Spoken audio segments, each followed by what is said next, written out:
I get up at 4:30 most mornings and I make these videos. And when I used to make these videos, you could just talk as long as you were going to talk, and they'd be 10 minutes, 15 minutes even.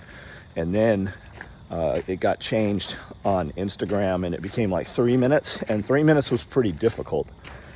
And now it's 90 seconds. And I just I don't plan them. I don't go, okay, this is what the topic is, or this is what I'm going to say. I just walk out the door. I've been up since 4 this morning. It's right about 4:30 right now. It's chilly out here. Winter's coming, right? We're still in summer, except we're not. My buddy Tad pointed out yesterday that daylight is getting shorter and you're on the backside of summer. Before you know it, it will be fall. He said, and I said, it's cold outside. It was chilly this morning. He goes, good. It's going to be nice and cool for SRF. And Amanda said, you're crazy. It's going to be hot. He goes, no, it's not going to be hot like it has been the last month or the last few weeks, right? Everybody talks about being a prepper, right? I'm going to build up that huge pile of wood. Let's go over here and see this pile of wood. I actually didn't add very much to it. I added an IBC tote, 2 IBC totes this year is all I did. And I got all the wood stuff. I've always had it. I got some additional stuff this year. My buddy or guy that works for me, Tim and Matt, piled up all of this wood over here, built this awning. But I only added like the front row. What they stacked up fell over, so I restacked it. But I always say I'm going to do these things, and then you get out there and it's hot, right? And you're like, man, it's burning up. I've got 7 trees back here that need to be processed into firewood. And you go out there and it's just hot.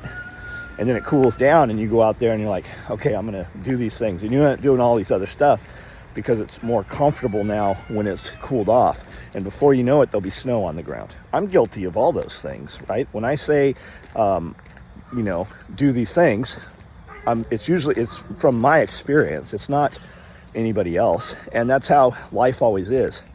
The video this morning I was talking about, people have access to people, but they'll go pay $5-10 grand to sit in an audience over and over and over. Forcella says, success zombies. And you'll pay all this money to sit in an audience and get to shake a man's hand, but you don't get anything from it.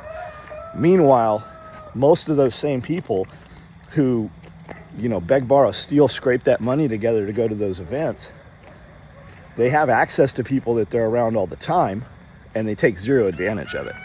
It doesn't have to be some dude with Lamborghinis, mansions, helicopters, and yachts and shit for you to gain knowledge and success or opportunity. It just has to be somebody that is in a position better than you are, or a little longer in business than you are, or whatever it is that you want to do. But so often people bump shoulders and conspire for Bear talks about conspire in the rawest form of the word.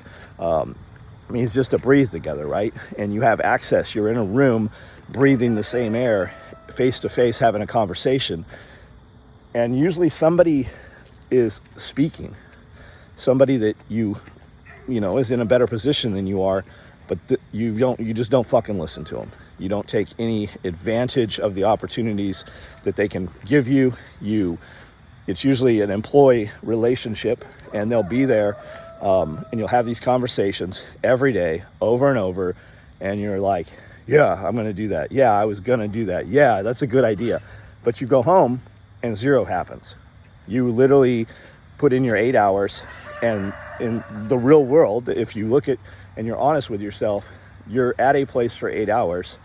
You work 4 to 6 hours, maybe, and that's the end of it. And you go home, and that's the end of your day. You don't work on anything. You don't do anything. You don't have anything to show for it. You have no documentation of whatever it is. You don't put your side hustle into business. You have zero to show for it. When in reality, you have access to somebody who has done what you say you want to do, or some semblance of it, right? Some kind of, hey, how did you get through these days when you didn't want to do it? How did you get the motivation? How did you get the money? I know when you started, you had no money. When we started this property here, Amanda and I shoveled goat shit, and we had a little tractor eventually, months later, but the inputs weren't good. Her and I shoveled up goat shit and all the debris from the pens and put them in that tractor, and we just had, at best, an expensive wheelbarrow.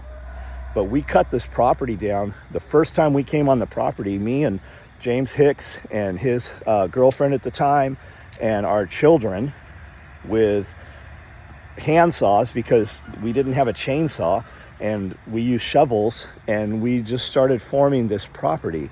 And we did it because we didn't have any other option, right? It was hot, and it was full of bugs, and it was sweat, and it was thorns, and it was bushes, but it turned into this.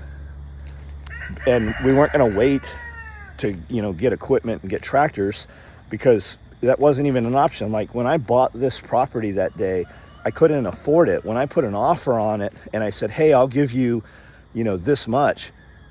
When I said, I'll give you $120,000, I didn't have $12,000.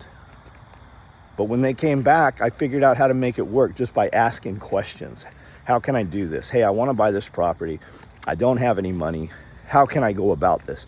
And they laid out a plan. The dude at the bank said, hey, you own these vehicles. You can secure this loan with these things. What's your business bringing in? Where's your pay? It's just because I wasn't going to not do it. But most people, they just don't ask. And if you just ask the people that you're around that have done something you haven't, or a little further in business, you'd be surprised. But I guess my point is, most people don't take any advantage of the situation that they have access to. And before you know it, somebody else is in their position. People that are doing shit, they just don't tolerate very often, for very long, people who don't perform. And a lot of people that hear this, they will think of performance as, well, I perform, I was doing that's not what we're talking about. Stop and think about the shit that you didn't do. Whoever you are, wherever you are, however old you are, whatever situation you had, even working at McDonald's. I hated that job at McDonald's. Yeah, so did I. But the first thing they asked me when I walked into McDonald's when I was 13 years old is, do you want to own a McDonald's? It wasn't in my head frame. One of the richest people we know, our friends, myself and my friends know, it owns several McDonald's in California. He's doing pretty fucking well. And they asked me as a 13-year-old child, do you have any ambition? Would you like to be management position? You better take advantage of access. I do not regret not owning or working at McDonald's, but there's a lot of people hearing this who would be a whole lot fucking better off if they were working at McDonald's.